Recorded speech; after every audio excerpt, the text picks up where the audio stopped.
आज का टॉपिक रहेगा आपका डिस्काउंट, पार्ट नंबर 11 डिस्कस करेंगे और एक्सरसाइज के क्वेश्चंस हम लोग कर रहे हैं। प्रॉब्लम फर्स्ट को यहाँ पर समझते हैं कि by how much above the cost price should an article B marked up for sale so that after allowing two successive discount of 20% and 6.25% on it, a net gain of 20% is made on the cost। कह रहा है कि cost price से mark price को कितना ज्यादा अंकित किया जाएगा जिस पर दो सक्सेसिव छूट 20% और 6.25% की दी जाती है और उसके बावजूद भी 20% का लाभ होता है। देखो, पहला जो डिस्काउंट है वो है आपका 20%। 20% की फ्रैक्शन वैल्यू होती है 1/5। दूसरा जो डिस्काउंट है वो है आप लोगों का 6.25% और 6.25% की फ्रैक्शन वैल्यू क्या होती है? 6.25% को लिख दूंगा 6 सही 1/4%, यानी कि इसकी फ्रैक्शन वैल्यू होती है 1/16। ये आपके दो सक्सेसिव डिस्काउंट है। अगर इनसे मैं सिंगल डिस्काउंट निकाल लूं तो यहां से मैं सिंगल डिस्काउंट निकालूंगा तो हम लोग देखेंगे कि सिंगल कितने का डिस्काउंट हो रहा है। ठीक है ना? तो पहला है आप लोगों का 1/5 प्लस 1/16 और माइनस का ये कितना निकल कर आएगा? 1/5 इंटू 1/16 और डिवाइडेड बाई 100। ठीक है ना? यहां से सिंगल डिस्काउंट हम लोग निकाल लेंगे। ठीक है ना? यहां तक की बात समझ में आ रही है? क्लियर है बात? तो ये जो आप लोगों का डिस्काउंट आएगा इसको हटा देते हैं 100 को, ये आप लोगों का यहाँ पर सिंगल डिस्काउंट निकल कर आ जाएगा। यानी आप लोग कहेंगे यहाँ पर 80 एलसीएम ले लेंगे। 5 से 80 16 बार गया, 16 से 80 5 बार गया और माइनस का 1, यानी कि 16 और 5 कितना होता है आप लोगों का? ये होता है 21 में से गया 20, यानी कि 20/80। तो आपका डिस्काउंट आ गया 1/4। यानी ये पता लगा कि 4 पर 1 का डिस्काउंट दिया जाता है ना? तो 4 क्या है यहाँ पर? मार्क प्राइस है। और 1 क्या है आप लोगों का? यहाँ पर इस बात को ऐसे लिख दो आप लोग कि 4 तो मार्क प्राइस है और 1 क्या है आप लोगों का? यहाँ पर डिस्काउंट है। अब देखो, इस बात को मैं यहाँ पे ऐसे लिख सकता हूं कि कॉस्ट प्राइस, सेलिंग प्राइस और mark price. Mark price 4 unit है। मार्क प्राइस पर डिस्काउंट अगर 1 का दिया जाएगा तो आपका क्या निकल कर आएगा? यानी कि सेलिंग प्राइस निकल कर आएगा आप लोगों का कितना? 3 यूनिट।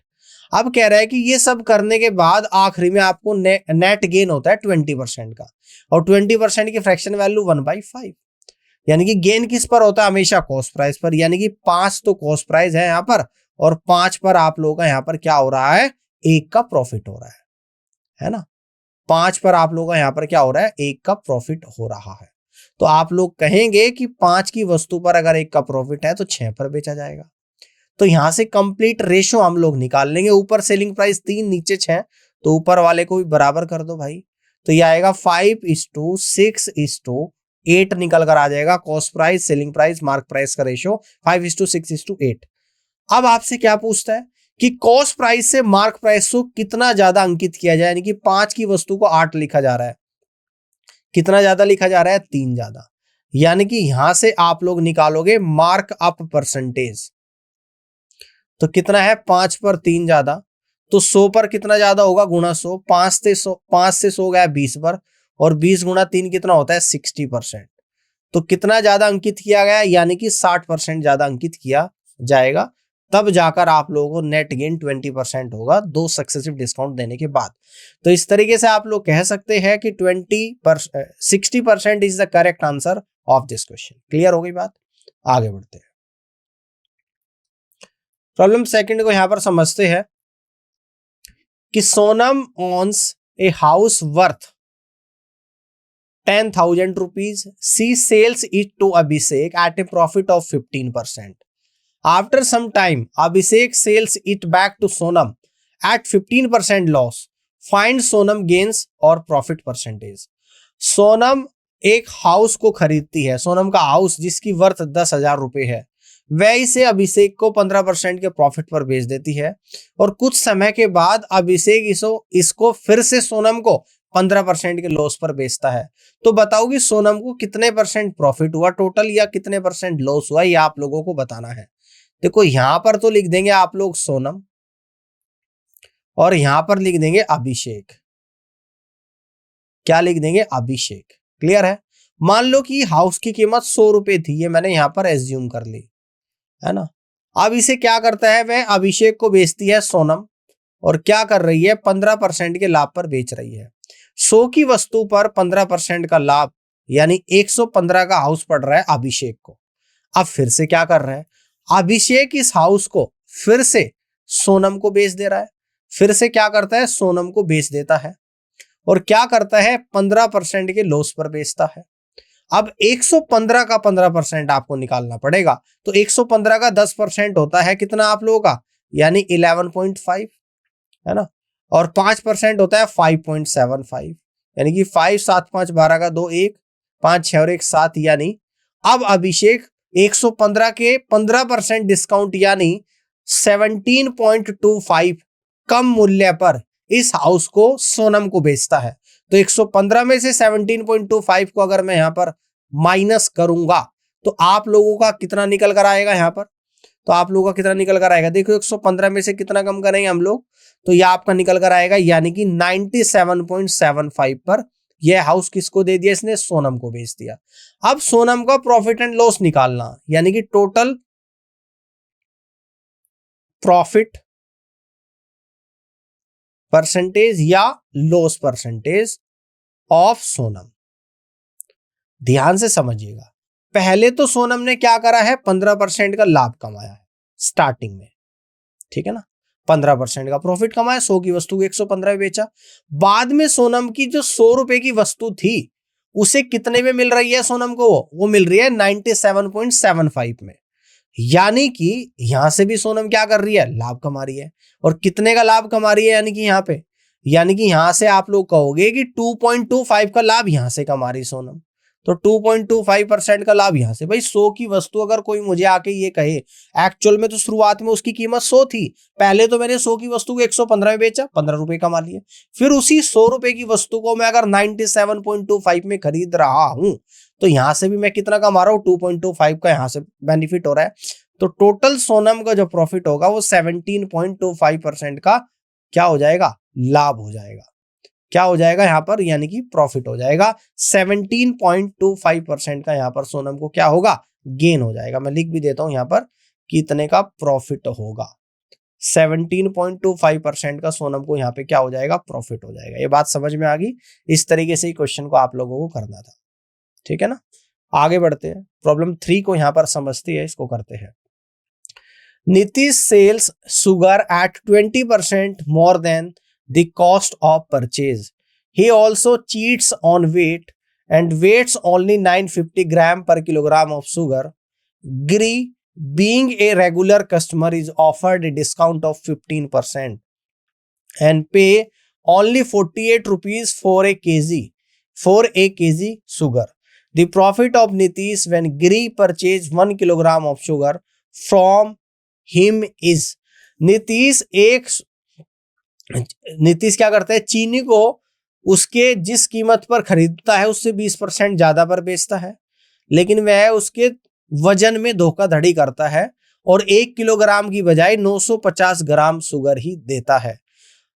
गिरी क्या है, नीतीश का एक रेगुलर ग्राहक है, ठीक है ना, और रेगुलर ग्राहक होने के नाते यह 15% का डिस्काउंट देता है नीतीश गिरी को, और गिरी उसके 1 किलो चीनी के लिए 48 रुपए क्या करता है, पेमेंट करता है ना, क्या करता है, 48 rupees for a KG sugar.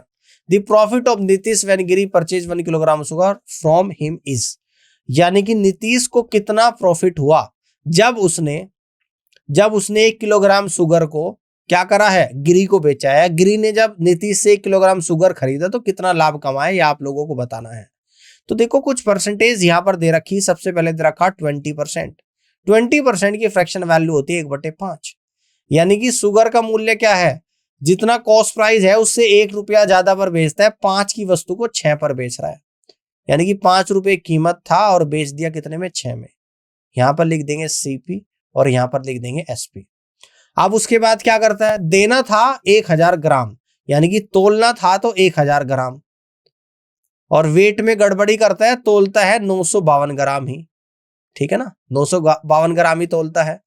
और इसके बाद क्या करता है, गिरी उसका रेगुलर ग्राहक है तो गिरी को वह 15% डिस्काउंट देता है, 15% की फ्रैक्शन वैल्यू 3/20, है ना, 3/20। क्लियर है, यानी कि देनी थी तो कितना देता है, 20 की वस्तु को 3 कम पर बेचता है, यानी कि 20 की वस्तु को कितने पर बेच रहा है, 17 पर बेच रहा है। ये बात समझ में आ गई, 20 की वस्तु को 17 पर बेच रहा है। तो अब इसको सोल्व करेंगे, तो ध्यान से देखेंगे, 20 से कितनी बार चलेगा, 20 पंजे 100, 50 बार चलेगा, और 5 से 50 10 बार चलेगा। समझना, 17 पंजे 85 और 17 6 102, है ना। ये 2 से 3 बार जाएगा, और ये 2 से आप लोगों का 28 बार, ये 2 से 14 बार, और ये 2 से आप लोगों का 5 बार। तो यानी कि इस तरफ लेफ्ट साइड में तो कॉस्ट प्राइस तो आ गया आपका 14, और राइट साइड में सेलिंग प्राइस आ गया 5 गुना 3 यानी कि 15 आ गया। ठीक है ना। आप कितने में बेच रहा है 1 किलो चीनी को, 48 रुपए में, यानी कि इस 15 यूनिट की जो वैल्यू है वो 48 रुपीज पर किलोग्राम के बराबर है ना। तो इस तरीके से उसने कितने का लाभ कमाया भाई, 14 की वस्तु को 15 में बेचा तो 1 यूनिट का प्रॉफिट कमाया यहाँ पे। तो यहां से हम लोग प्रॉफिट निकाल देंगे, तो प्रॉफिट कितना हो जाएगा मेरे भाई, 1 यूनिट, और 1 यूनिट की वैल्यू कितनी हो जाएगी, जब 15 यूनिट की वैल्यू 48 है तो 1 की कितनी हो जाएगी, 48/15 रुपीज, यही तो हो जाएगी यहाँ पर। और 15 थी 45, 15 दूनी 30, यानी कि 3.20 रुपीज का इस तरीके से क्या करा है, लाभ कमाया है। किसने कमाया है, नीतीश ने। यानी कि 1 किलो चीनी बेचने के बावजूद नीतीश को 3.20 रुपीज का प्रॉफिट होता है। तो इस तरीके से आप लोग इस क्वेश्चन को यहाँ पर कर पाओगे। बहुत अच्छा क्वेश्चन था, उम्मीद करता हूँ कि समझ में आ गया होगा, और ऐसे ही आप लोगों को यहाँ पे करना भी है। पूरा प्रॉपर सॉल्यूशन आप लोगों के सामने यहाँ पर लिखा है, इस तरीके से आप लोग कर सकते हो। आगे की तरफ बढ़ते हैं और प्रॉब्लम 4 को यहाँ पर समझते हैं कि अगर ऐसा क्वेश्चन आपके एग्जाम में आए तो आप किस तरीके से करोगे। A man sells his table at a profit of 25/2% and chair at a loss of 25/3%, but on whole he gains 25 rupees। जब एक आदमी टेबल को 25/2% के लाभ पर और कुर्सी को 25/3% के नुकसान पर बेचता है तो उसे कुल मिलाकर 25 रुपए का लाभ होता है। On the other hand if he sells the table at loss of 25/3%, यदि वह मेज को 25/3% के नुकसान पर and chair at a profit of 25/2% और कुर्सी को 25/2% के लाभ पर बेचे, then he neither gain nor loss, ना तो उसे प्रॉफिट होता ना ही उसे लॉस होता। Find the cost price of chair, chair का कॉस्ट प्राइस आप लोगों को यहां पर बताना है कि क्या रहा होगा, ये आप लोगों को बताना है। देखो यहां पर इस क्वेश्चन में अगर आप ध्यान से समझोगे तो 2 कंडीशन यहां पर दे रखी है। एक कंडीशन में उसे प्रॉफिट हो रहा है 25 रुपए का, और एक कंडीशन में ना उसे प्रॉफिट हो रहा ना ही उसे लॉस हो रहा है। ये बात समझ में आ गई है, यहां तक की बात। अब देखो दूसरी कंडीशन में लेकर चल रहा हूं। सबसे पहले तो मान लूंगा लेट द टेबल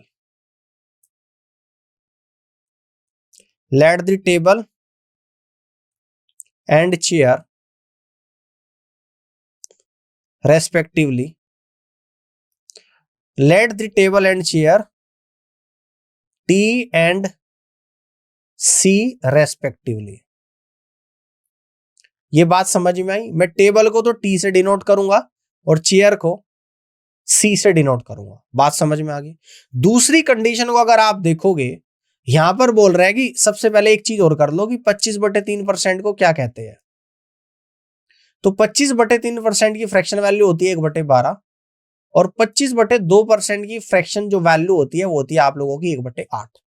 दूसरी कंडीशन में टेबल को नुकसान पर बेच रहा है, कितने नुकसान पर, 25/3, और 25/3 को क्या कहते हैं, 1/12, यानी कि दूसरी कंडीशन में 1/12 इंटू टी, है ना, और कुर्सी को बेच रहा है 25/2 के प्रॉफिट में।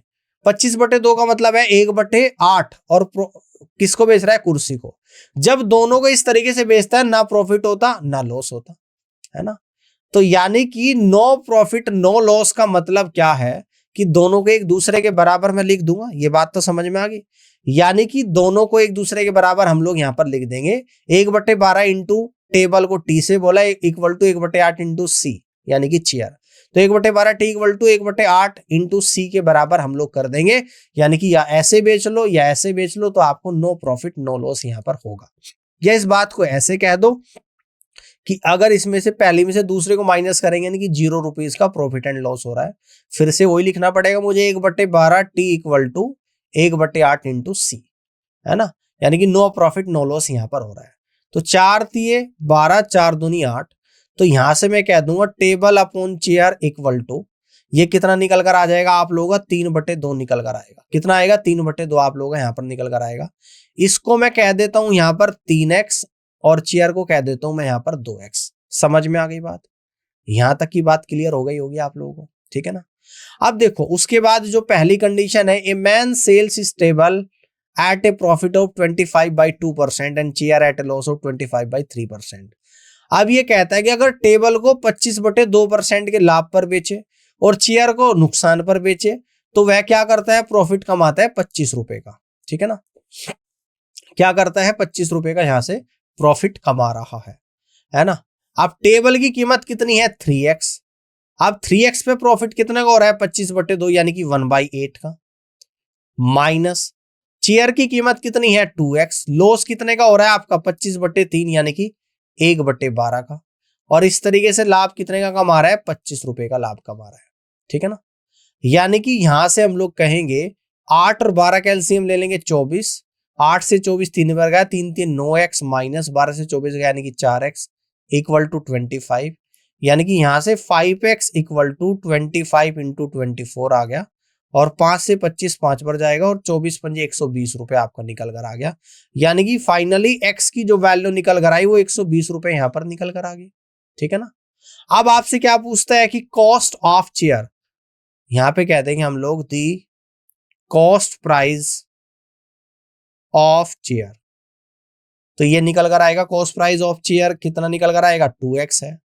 कितना है 2x और x की वैल्यू 120 है, तो 2 गुणा 120 रुपए, यानी कि कॉस्ट प्राइस ऑफ चेयर आपका निकल कर आएगा 240 रुपीज के बराबर। तो इस तरीके से आप लोग कह दोगे कि 240 रुपीज, यानी कि B is the right answer of this question. तो बी ऑप्शन इस तरीके से इस क्वेश्चन का बिल्कुल और सही जवाब यहाँ पर बनेगा। उम्मीद है कि ये क्वेश्चन भी आपको समझ में आ गया होगा, बहुत अच्छा क्वेश्चन था, ऐसे ही आप लोगों को करना भी है। आगे बढ़ते हैं, प्रॉब्लम 5 को यहां पर समझते हैं। ये shopkeeper sells bedsheet for 320 rupees each at a profit of 24%। He gives on bedsheet free on a purchase of 4 bedsheets, ठीक है ना। Sunil needs 7 bedsheets whereas Piyush needs 8। How much will they save if they purchase the bedsheets together rather than they separately. ध्यान से समझिएगा, एक दुकानदार एक bedsheet को 320 रुपए में बेचता है तो 24% का लाभ को कमाता है। 320 रुपए में बेचता है तो 24% का लाभ कमाता है। अगर वह 4 बेडशीट पर एक बेडशीट फ्री देता है और सुनील को 7 बेडशीट की जरूरत है, पीयूष को 8 बेडशीट की जरूरत है, तो वह कितने रुपए की बचत कर लेगा अगर वह इन बेडशीट को इकट्ठा बेचे, है ना। अब देखो ध्यान से समझिएगा, यहां पर मैं लिख दूंगा कि 4 पर फ्री देता है, ठीक है ना, यानी कि 4 देनी थी 4 और दे कितनी रहा है बेडशीट, यानी कि 5 दे रहा है। समझ में आ गई बात भाई, देनी 4 थी और दे रहा है कितनी 5 दे रहा है यहां पर, ये बात समझ में आ गई है। अब देखो यहां पर, यानी कि देनी कितनी थी 4 और दे कितनी रहा 5, यानी कि गोट दे गोट, है ना, यानी कि देनी कितनी थी 4 और दे रहा है कितनी 5, एक फ्री दे रहा है, इस तरीके से लिख सकते हैं हम लोग। अब इसके बाद सुनील को 7 बेडशीट की जरूरत है, तो यानी कि 2 और देनी पड़ेगी उसको। तो 2 कब देनी पड़ेगी, जब उसके पास 2 होगी। तो ये तो सुनील की बात आ गई, यहां पर सुनील को टोटल कितनी बेडशीट मिल रही, यानी कि 7 बेडशीट मिल रही है, ठीक है ना। जब वो सेपरेटली दे रहे हैं, जब वो सेपरेटली बेडशीट को डिस्ट्रीब्यूट कर रहे थे तो 4 पर एक फ्री यानी कि 5 दे रहे हैं, तो 2 और चाहिए यानी कि 2 और देनी पड़ेगी। और जब वो मिलकर ले रहे हैं, या वो इस तरीके से हम लोग कह देंगे सेपरेटली दे रहे हैं, पीयूष को कितनी चाहिए 8, तो 4 पे 5 तो दे ही रहा है वो, बाकी 3 और चाहिए पीयूष को, यानी कि 3 और होनी चाहिए। यानी कि इस तरीके से हम लोग कह देंगे कि भाई साहब पीयूष को 8 बेडशीट मिल रही है, पीयूष को 8 बेडशीट मिल रही है जब वो सेपरेटली दे रहे हैं। अगर वो मिलकर एक साथ बेडशीट को दे, यानी कि टुगेदर,